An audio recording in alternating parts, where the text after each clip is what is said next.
के यहाँ ही रहती थी, आज बड़ी प्रसन्न मन होकर के भ्रमण कर रही हैं, आनंदित हो रही हैं।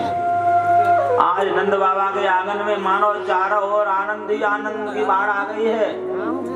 पर अचानक नंद बाबा को स्मरण आया, अरे भैया हम लोग प्रतिवर्ष कंस के यहाँ पर वार्षिक कर देने जाते हैं और हम लोग नंदोत्सव में लगे रहे, उत्सव मनाते रहे लाला का, और कर देने नहीं गए। अगर एक दो दिन लेट हो गए ना तो कंस बड़ा दुष्ट है, न जाने क्या उपद्रव करेगा। इसलिए आप लोग तो लाला की रक्षा करना, गोकुल की रक्षा करना, और हम कंस का वार्षिक कर देने के लिए मथुरा में जाते हैं।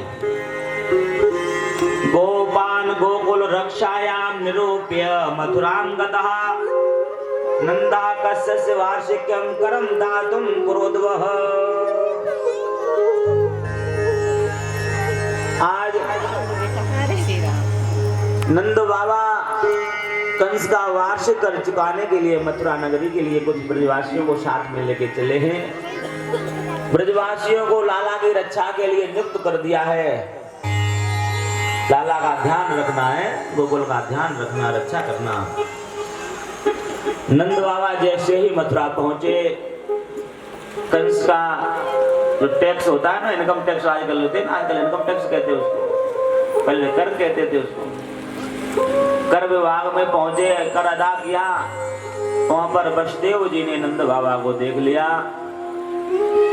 अरे हम तो अपने लाला को इनके यहाँ छोड़ के आए हैं कि मेरा लाला की देखरेख करेंगे, और ये तो यहाँ घूम रहे हैं। जाकर के मिले, जो नंद बाबा ने देखा, हो वसुदेव बड़े प्रसन्न हुए। वसुदेव जी ने कहा, बाबा हमने सुना है तुम्हारे बुढ़ापे पे बालक भयो है। कहा वसुदेव बालक तो भयो है, लेकिन हमने तुम्हारे लिए इसलिए खबर नहीं भेजी क्योंकि मैंने सुना है तुम्हारे 8 बालक कंस ने मार डाले हैं, एक कन्या को उसको भी वध कर दिया है। जब मेरे मित्र के इतनी संतान मारी गई तो मेरे तो एक बालक की खुशी है, मैं तुमको कैसे बताता। आपके साथ बड़ा अन्याय हुआ है। देखिए मित्र वही है जो अपने मित्र के दुख को देख करके दुखी होता है। जो मित्र के दुख को देख करके दुखी नहीं होता वह मित्र नहीं हो सकता कभी भी। अहो ते देवकी पुत्रा कंसेन बभो हतः एका वसिष्ठा वरजा कन्या सापी दिवंगता।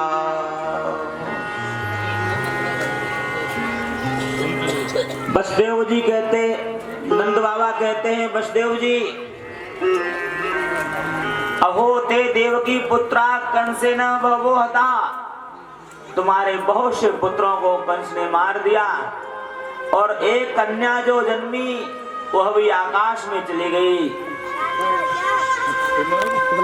इतने कष्ट तुम्हारे ऊपर आए और मुझे एक बालक की प्राप्ति हुई है, तो मैं तुमको अपनी ये खुशी में कैसे बताता। मेरे मित्र के ऊपर इतने पहाड़ कष्ट के टूट गए। तुलसीदास महाराज जी ने बहुत सुंदर मित्र की व्याख्या की है।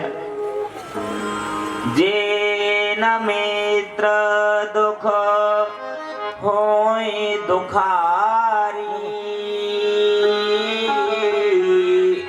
ते नहीं बिलोकत पातक भारी। राम सिया राम सिया राम।